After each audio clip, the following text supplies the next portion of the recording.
किसी शासक की पहचान उसकी तलवार से होनी चाहिए या उसकी दूरदर्शिता से।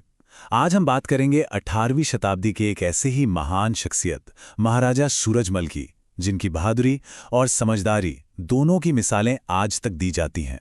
इतिहासकारों ने उन्हें एक बड़ा दिलचस्प नाम दिया, जाटों का प्लेटो। अब ये नाम सिर्फ उनकी बहादुरी के लिए नहीं था, बल्कि ये बताता है कि वो एक योद्धा होने के साथ साथ कितने दूरदर्शी और न्याय करने वाले शासक भी थे। तो चलिए सबसे पहले इसी नाम के पीछे छिपे मतलब को समझते हैं। आखिर एक योद्धा राजा को प्लेटो क्यों कहा गया? असल में उन्हें इतिहास के सबसे महान जाट शासकों में से एक माना जाता है। और हाँ, भरतपुर राज्य के संस्थापक के तौर पर उनकी पहचान सबसे पक्की है। तो सवाल ये है कि ये सब शुरू कैसे हुआ? भरतपुर के एक छोटे से गांव से निकलकर इतना बड़ा और मजबूत साम्राज्य बनाने तक का सफर कैसा रहा? जरा उनकी जिंदगी की टाइमलाइन पर एक नजर डालते हैं।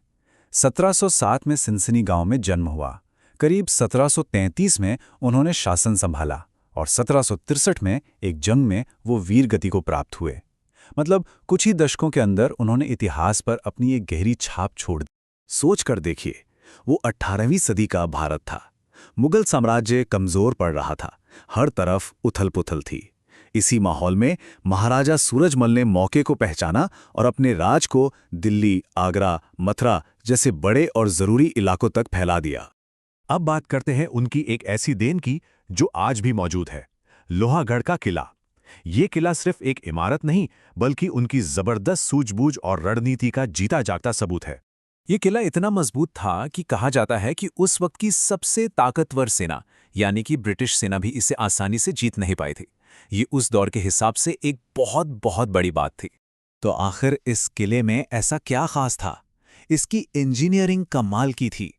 जब दुश्मन तोप से हमला करता था तो गोले पत्थर की दीवारों से टकराकर टूटते नहीं थे, बल्कि मोटी मिट्टी की दीवारों के अंदर धंस जाते थे और उनका असर वहीं खत्म हो जाता था। है ना कमाल की तकनीक? चलिए अब लड़ाइयों और किलों से हटकर ये देखते हैं कि एक शासक के तौर पर महाराजा सूरजमल कैसे थे। उनके राज करने का तरीका क्या था?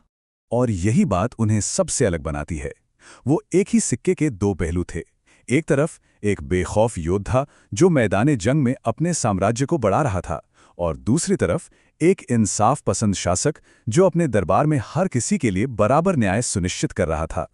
और शायद उनकी सबसे बड़ी खूबी ये थी कि उन्होंने अपनी हिंदू और मुस्लिम प्रजा में कभी कोई फर्क नहीं किया।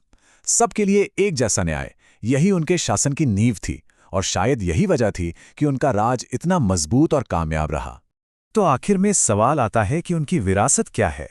क्या वजह है कि आज भी महाराजा सूरजमल को इतने सम्मान से याद किया जाता है?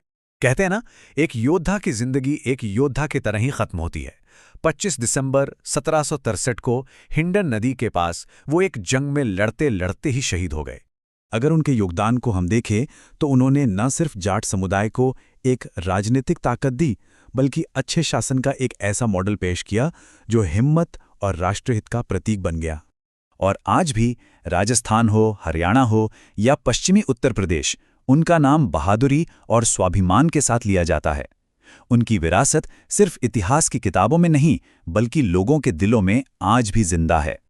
और अंत में ये एक सवाल सोचने पर मजबूर करता है, किसी शासक की असली महानता किस में होती है?